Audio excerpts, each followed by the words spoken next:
Peter, what's Kelly's eye looking at today? Today, David, I'm looking at a dish. A dishy dish? No, just a big dish.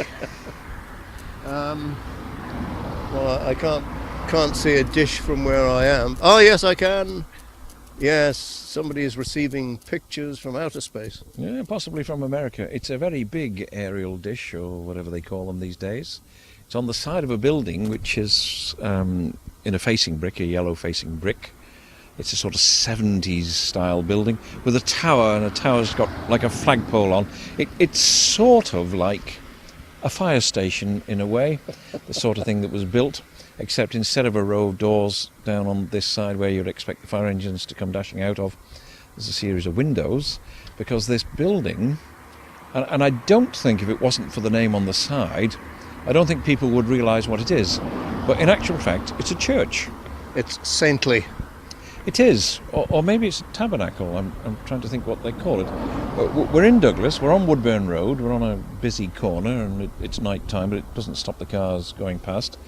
And it actually says the Church of Jesus Christ of Latter-day Saints. So it is a church. It's a church. I mean, some people will know it as the Mormon Church. It's built here on the corner. All this area, and it's very well kept, you know, it's like typical American, isn't it? Lawn, yes, and trees, although some of the trees were here before the building, particularly this one on the corner. There's possibly a few been lost over the years, but there's young trees growing up. This was part of the garden of a house called Woodside, which for many years was the home of the Emmett family, who had those gentlemen's outfitters, and they had Victory House and the factory behind making gloves for soldiers and things. Yes. And anyway, in the 70s, the Mormons purchased Woodside from Mrs. Killen. It was let off in a series of rooms, hived off this part of the garden, dug foundations and commenced work on building the church in January 1973. And by the 7th of December 73, so within the year, they'd actually completed it, and no doubt held their Christmas services here.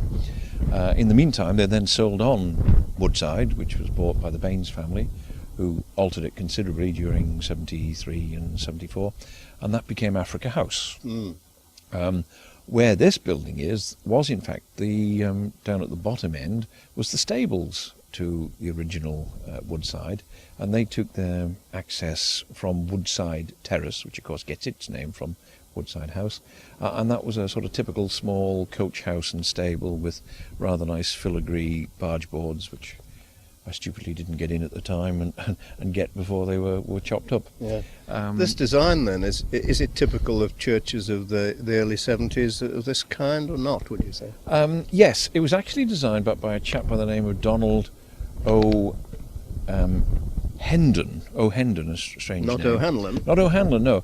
He was actually the architect for the Church of Jesus Christ Latter-day Saints. He was based in Lichfield. It was actually in St John's Road, which was a bit of a sort of Christian title to it.